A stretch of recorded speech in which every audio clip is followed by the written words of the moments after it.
মানিকগঞ্জের এক পীর সাহেব, মানিকগঞ্জের বর্তমান পীর সাহেবের আমি একজন পালিত কুত্তা। এটাকে মনে থাকবে, এটা লেখা মান্দার মধ্যে ঝোলাই রাখতে হবে। মানিকগঞ্জের পীরের আমি একজন পালিত কুত্তা। পালা কুত্তার স্বভাব হলো কি, লাথি দিব, মাইক দিব, যা দিব, ঘুরে আবার বেহের মাথায় এসে বসে।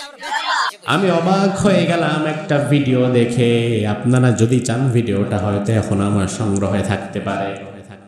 আমি অবাক হয়ে গেলাম, পীর সাহেব হুজুর হাজার হাজার মুরিদদের সামনে বলতেছে, ওই মানিকগঞ্জের মুরিদেরা শোনেন, এই দরবারে যারা মুরিদ হবেন, সাফ কথা তাদের বলে দেই, তাদেরকে মনে করতে হবে আমি এই দরবারের মুরিদ না, আমি মানিকগঞ্জ দরবারের একটা পালিত কুত্তা। মুরিদেরা সুবহানাল্লাহ সুবহানাল্লাহ বলে চিৎকার দিচ্ছে।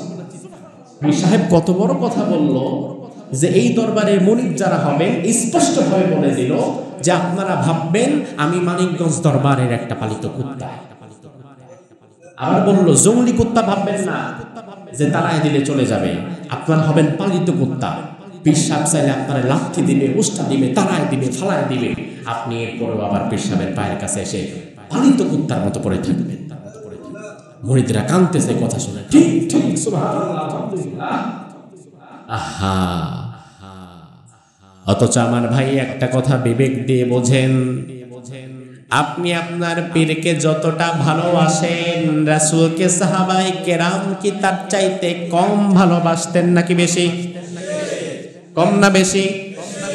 ও ভাই আমার, আপনি আপনার পীরকে যতটা ভালোবাসেন, রাসূলকে সাহাবায়ে কেরাম তার চেয়ে হাজার গুণ বেশি ভালোবেসেছেন।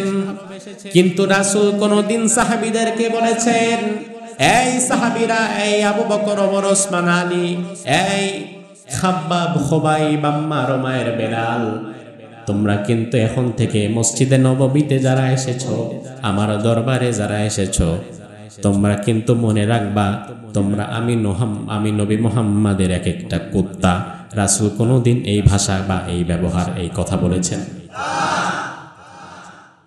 অসম্ভব, অসম্ভব, অসম্ভব। সাহাবায়ে কেরাম দ্বীনি সকল বিষয়ে রাসূলের পরামর্শ নিতেন, কিন্তু দুনিয়াবী সব বিষয়ে রাসূলের পরামর্শ নেওয়ার বাধ্যবাধকতা ছিল না।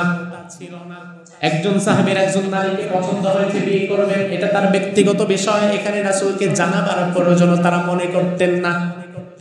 কিন্তু দ্বীনি কোন বিষয়ে তারা রাসূলের একটা কথার এই চুল ওই চুল জায়গায় যেতেন না, একটা কথার এদিক সেদিক যেতেন না। আপনি আপনার পীরকে কত ভালোবাসেন, রাসূলকে সাহাবায়ে কেরাম ভালোবেসেছেন তার জীবনের চাইতেও বেশি। উহুদের যুদ্ধের ময়দানে একজন সাহাবী তালহা রাদিয়াল্লাহু আনহু রাসূলকে ভালোবাসার প্রমাণ দিতে গিয়ে রাসূলের সামনে তার বুকটা পেতে দিয়েছেন। একের পর এক তীর এসেছে, আঘাত এসেছে। জিহাদের ময়দান যখন শেষ হয়ে গিয়েছে, সাহাবায়ে কেরাম যখন লাশগুলো দাফন করবেন, সেই মুহূর্তে দেখা গেল রাসূলকে হেফাজতের লক্ষ্যে একা আবু তালহা, একা তালহা রাদিয়াল্লাহু আনহু তার শরীরের মধ্যে প্রায় ৮০টা তীর বিদ্ধ করিয়েছে। ৩.৫ হাত বডির মধ্যে ৮০টা তীর মারা মানে কি এই বডিতে নতুন করে আরেকটা তীর ঢোকাবার মতো আর জায়গাটাও নাই। সাহাবায়ে কেরাম তো রাসূলকে ভালোবাসতেন জীবনের চাইতেও বেশি, কিন্তু রাসূল তো কোনোদিনই এই কথা বলে নাই। তাইলে আজকে তোমার যেই পীর তোমাকে এই কথা বলছে, বিশ্বাস করো ভাই, ওই পীর তোমাকে আল্লাহর সাথে সম্পৃক্ত করছে না, বরং ওই পীর তোমারে নিজের সাথে সম্পৃক্ত করছে, যেন দিন শেষে নিজের ধান্দাবাজিটা অটুট থাকে। আল্লাহর সাথে করে না, বরং বলা দরকার ছিল তোমরা যারা আমার মুরিদ, যা করো না করো আল্লাহর বিধানের বিরুদ্ধে যাইও না, তাইলে তোমাদের সাথে আমার কোনো সম্পর্ক নাই। কিন্তু এই কথা বলবে না, বরং এমন কথা বলবে যার দ্বারা ওই মুরিদ যেন শুধু অন্ধভাবে পীরকেই মানতে থাকে। আমার ভাইরা লক্ষ্য করেন, ইসহাক আলাইহিস সালাম আল্লাহ রাব্বুল আলামিন ইব্রাহিম আলাইহিস সালামের বয়স যখন 100 বছর, সারার বয়স যখন 90 বছর, 100 বছর বয়সে সন্তান দিয়ে আল্লাহ প্রমাণ করে দিলেন, আমি আল্লাহ চাইলে 100 বছর বয়সেও সন্তান দেওয়ার ক্ষমতা রাখে। আমার ভাইরা ভালো করে বোঝেন, বিয়ে করেছেন, স্ত্রীর সাথে এক বিছানায় ঘুমিয়েছেন, স্ত্রীর সাথে মিলিত হয়েছেন, এর মানে কিন্তু বিষয়টা এমন না যে সন্তান হওয়াই লাগবে। 2, 4, 5 বছর সন্তান হয় না, ডাক্তারের কাছে গিয়েছেন, গাইনি ভালো ডাক্তারের কাছে যাওয়ার পরে আপনার ফিজিক্যাল টেস্ট, আপনার ওয়াইফের ফিজিক্যাল টেস্ট সব করার পরে দেখা গেল ডাক্তারি রিপোর্টে কোনো জায়গায় কোনো ঝামেলা নাই, কিন্তু সন্তান যে কেন হয় না এটা ডাক্তারও বলতে পারে না। নাকি এমন ইতিহাস পৃথিবীতে নাই? উভয় সুস্থ, ফিট, ফিজিক্যালি আনফিট একজনও না, কিন্তু এরপরেও সন্তান হচ্ছে না।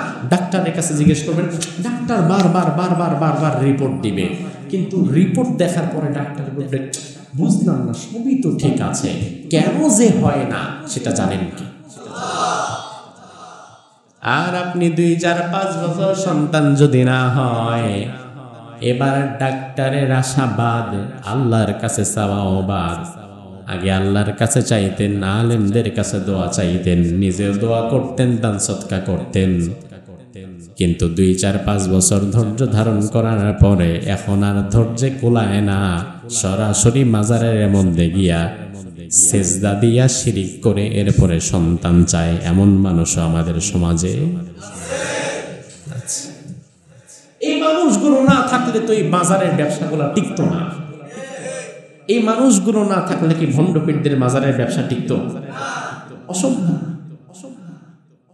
আল্লাহর হাবিব বলেন, কেউ যদি আল্লাহ ছাড়া অন্য কারো নামে মানত করে, ফাকাদ আশরাকা, সে ব্যক্তি শিরিক করলো। আপনি আমার কথায় কান দেওয়া দরকার নাই। যদি কখনো সিলেটে যাওয়ার সুযোগ হয়, শাহজালালের মাজারের মধ্যে গিয়ে দেখবেন, প্রতিদিন আপনি যদি অন্তত 2-4 ঘন্টা ওখানে অবস্থান করেন, দেখবেন প্রতি ঘন্টায় 2-1টা ছাগল খাসি আসবে। আর এই সবগুলো যে লোকগুলো নিয়ে আসে, তারা ওই মাজারের মধ্যে মাজারের ওয়ালির নামে মানত করে এরপরে চলে যাচ্ছে, মনে করতেছে এখানে মানত করলে আমার মনের আশা পূরণ হবে। তার কারণ সমাজের কিছু মানুষ এবং কিছু ভণ্ড হুজুর তারে বোঝাইছে মাজারের মধ্যে গিয়া মানত করলে মনের আশা পূরণ হয়। এমন লোক নাই? আমি অবাক হয়ে গেলাম।